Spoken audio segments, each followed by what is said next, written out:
Ya, terima kasih Anda masih bersama kami. Bagi Anda yang baru saja bergabung, kami hadirkan kembali 3 berita utama hari ini. Dampak hujan deras dan angin kencang, pohon tumbang tutup jalan antar kecamatan di Banjarnegara selama beberapa jam. Viral rekaman video momen salaman calon gubernur Jawa Tengah Andika Perkasa diacukan Kapolda dan PJ Gubernur Jawa Tengah. Dinilai arogan, kepala desa di Kabupaten Pekalongan dituntut mundur oleh warga.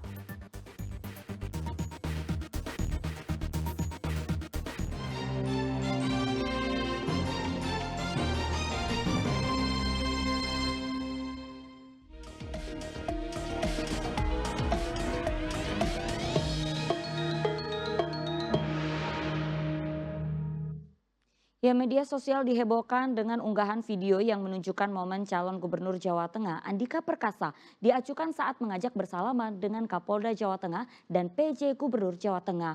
Menanggapi hal tersebut, Andika menegaskan hubungan dirinya dengan keduanya baik-baik saja tanpa ada masalah.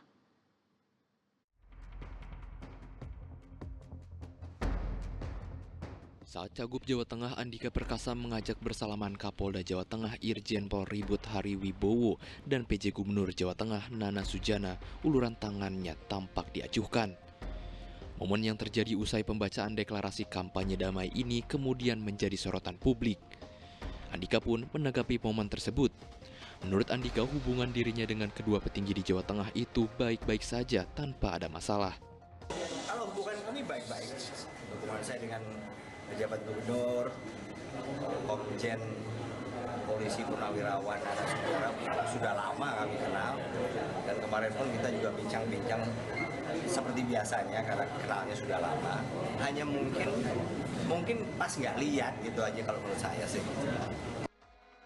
Kabid Humas Polda Jawa Tengah juga memberikan klarifikasi bahwa peristiwa itu tidak ada unsur kesengajaan. Ia sangat menyayangkan kejadian itu dibesar-besarkan dengan tujuan untuk memperkeruh suasana. Ia juga meyakinkan bahwa keakraban dan solidaritas antara TNI dan Polri tetap terjaga dengan baik. Ali Mustafirin melaporkan dari Kota Semarang. Ya, di hari pertama kampanye, pasangan calon gubernur dan wakil gubernur Jawa Tengah nomor urut 1, Andika Perkasa Hendrar Prihadi bersilaturahmi ke pimpinan wilayah Muhammadiyah Jawa Tengah. Sebelumnya, Cawagup Hendi juga sempat belusukan ke pasar tradisional di Kota Semarang.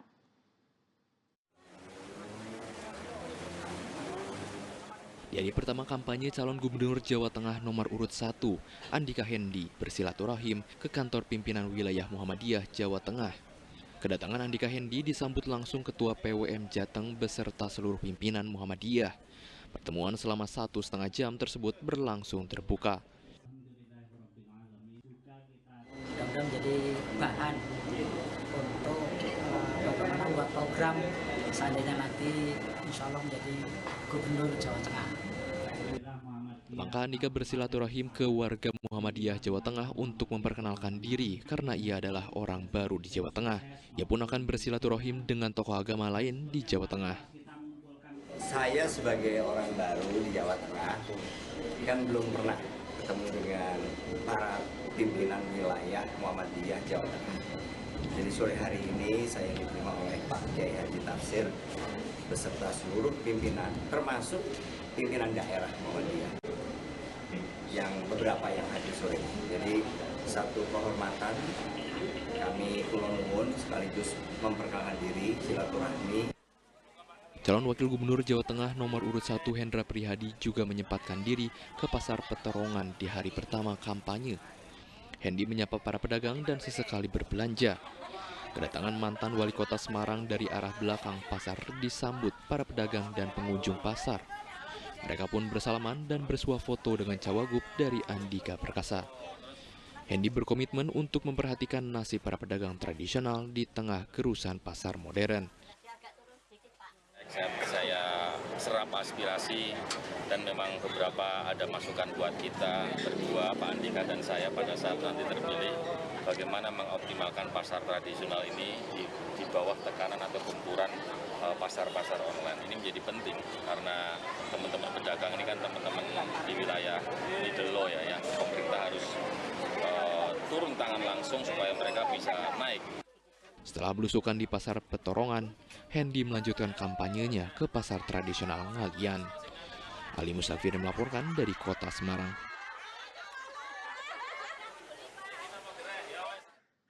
Ya, sama halnya dengan Hadi, calon gubernur nomor urut 2, Ahmad Lutfi juga belusukan ke pasar daerah Kota Semarang di hari pertama masa kampanye. Pasangan calon Lutfi Taji Yassin itu juga telah menunjuk juru kampanye, yaitu Ketua DPD Gerindra Jateng Sudaryono. Calon Gubernur Jawa Tengah nomor urut 2 Ahmad Lutfi mengisi hari pertama kampanye dengan mendatangi Pasar Bulu yang berlokasi di kawasan Tugu Muda, Kota Makassar. Lutfi berinteraksi dengan para pedagang dan pembeli sekaligus memeriksa harga kebutuhan pokok. Ia menyusuri lorong-lorong pasar dan berdiskusi dengan pedagang. Lutfi memilih pasar tradisional sebagai tempat pertama untuk kampanye karena memiliki dua fungsi penting, yaitu sebagai pusat ekonomi dan tempat interaksi sosial bagi masyarakat. Tetap ya, pasar itu merupakan tempat berinteraksinya seluruh ibu-ibu di Jateng itu. Artinya kebutuhan pokok masyarakat itu diberikan oleh ibu-ibu yang untuk memenuhi kebutuhannya di rumah tangga, di masyarakat. Sehingga kita lakukan pengecekan, recheck, final check apakah dari kebutuhan pokok masyarakat kita terpenuhi, kemudian dari tata kelola pasar itu. Sebelumnya dukungan untuk pasangan calon nomor urut 2 Lutfi Taji Yassin datang dari advokat. Masa yang mengaku gabungan dari ratusan advokat menyatakan dukungan kepada paslon yang diusung koalisi Kim Plus dan akan melakukan pendampingan hukum jika terjadi sengketa pilkada. Hal itu diungkapkan para advokat pendukung saat berada di rumah pemenangan Jalan Flamboyan, Kota Semarang. Terdata ada 200 advokat dari berbagai daerah masuk dalam tim ini. Tim ini lebih fokus kepada jika terjadi sengketa. Nah, jika di MK. Jadi kami sudah siap untuk membela atau mengawal Pak Ahmad Lutfi dan Taji Yassin. Itulah tugas kami nanti yang kami sampaikan kepada Pak Ahmad Lutfi. Sementara itu pasangan Lutfi Taji Yassin juga telah menunjuk juru kampanyenya yaitu Ketua DPD Gerindra Jateng Sudaryono. Hal itu disampaikan Sudaryono saat ditemui di Klaten 4 hari lalu. Wakil Menteri Pertanian itu akan berkampanye untuk paslon nomor urut 2 pada hari Sabtu dan Minggu. Sudaryono menambahkan dirinya menargetkan perolehan suara sekitar 58% dalam pelaksanaan Pilkada Jawa Tengah. Aku jadi ketua Dewan Pengarah. Ya, aku kampanye buat beliau. Ya, aku Sabtu Minggu saya tak upayakan bisa kampanye. Kampanye Pilkada serentak dimulai sejak 25 September hingga 23 November 2024. Nantinya akan ada masa tenang selama 3 hari sebelum hari pemungutan suara pada 27 November 2024. Tim Liputan melaporkan. Ya, sebagai upaya mengenal calon kepala daerah, PD Muhammadiyah mengundang 2 pasangan calon yang berlaga di Pilkada Grobogan. Satu persatu calon kepala daerah mengenalkan diri dan berdiskusi dengan warga Muhammadiyah. Dan sekarang menjabat sebagai kepala lembaga. Usai resmi dan memiliki nomor urut, 2 pasangan calon bupati dan wakil bupati Grobogan diundang PD Muhammadiyah ke Joglo Sentosa Purwodadi. Namun kedua paslon datanya bergantian. Sesi pertama diisi pasangan nomor urut 1 Setio Hadi dan Sugeng Prasetyo diundang dalam sesi pertama.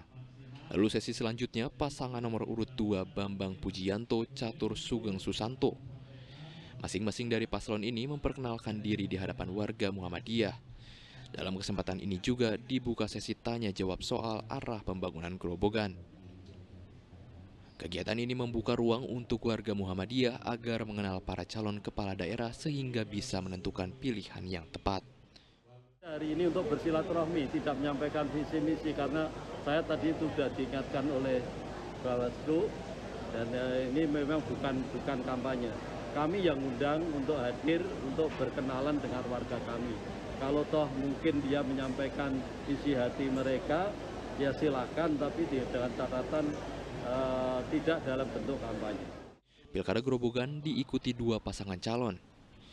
Nomor urut 1 Setio Hadi dan Sugeng Prasetyo diusung oleh PDIP, Gerindra, Hanura, Nasdem, Demokrat, P3, PKS, Golkar, dan PSI. Sementara paslon nomor urut 2 Bambang Pujianto Catur Sugeng Susanto diusung PKB, Partai Buruh, dan Partai Gelora. Arif Nur melaporkan dari Grobogan.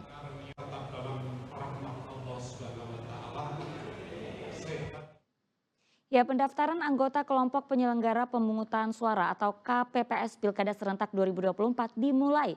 Di Kabupaten Tegal, para calon anggota KPPS telah masuk pada tes kesehatan di sejumlah puskesmas.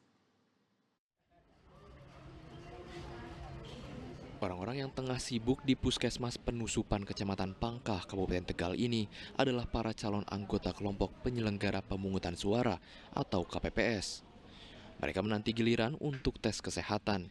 Jika diterima, mereka akan bertugas di 162 TPS yang ada di Kecamatan Pangkah. Terdata KPU membutuhkan 1.134 anggota KPPS yang bertugas saat hari pencoblosan pada 27 November mendatang. Agar tidak menumpuk, para calon anggota KPPS tes dijadwalkan dan dibagi ke 2 puskesmas, yakni di Pangkah dan Penusupan. Di wilayah Kecamatan Pangkah terdapat 162 TPS yang nantinya dibutuhkan sekitar 1.134 anggota KPPS di wilayah Kecamatan Pangkah. Kita dibagi 2, yang pertama ada di Puskesmas Pangkah, di Puskesmas Penusupan. Tes yang dijalani calon anggota KPPS mulai dari pemeriksaan gula darah, kolesterol, serta tekanan darah. Ini jadi syarat utama pendaftaran KPPS untuk menjamin kesehatan anggota KPPS prima saat bertugas di hari pencoblosan. Supaya melayani kesehatan dengan gratis, di mana pemeriksaannya utama adalah pemeriksaan kesehatan, kedua untuk pemeriksaan laboratnya adalah gula darah sewaktu dan kolesterol, di mana pemeriksaannya kami dimulai dari tanggal 17 sekarang. Seluruh tahapan tes kesehatan ini gratis. Untuk tahap selanjutnya, mereka akan mengikuti seleksi wawancara di tingkat PPS. Kuncoro Wijayanto melaporkan dari Kabupaten Tegal. Ya, selain deklarasi, adapun istighosa dan doa bersama Pilkada Serentak 2024 yang digelar di Pemalang. Lewat kegiatan itu diharapkan Pilkada bisa menghasilkan kepala daerah terbaik. Doa bersama di Aula Polres Pemalang dihadiri jajaran Forkopimda, para ulama, pimpinan partai politik, KPU, Bawaslu, dan komunitas klub motor. Mereka berharap pemilihan Gubernur Jawa Tengah dan Bupati pada 27 November berlangsung lancar. Para pendukung paslon juga diharapkan tertib dalam berkampanye sehingga tidak terjadi silang pendapat yang memicu perselisihan.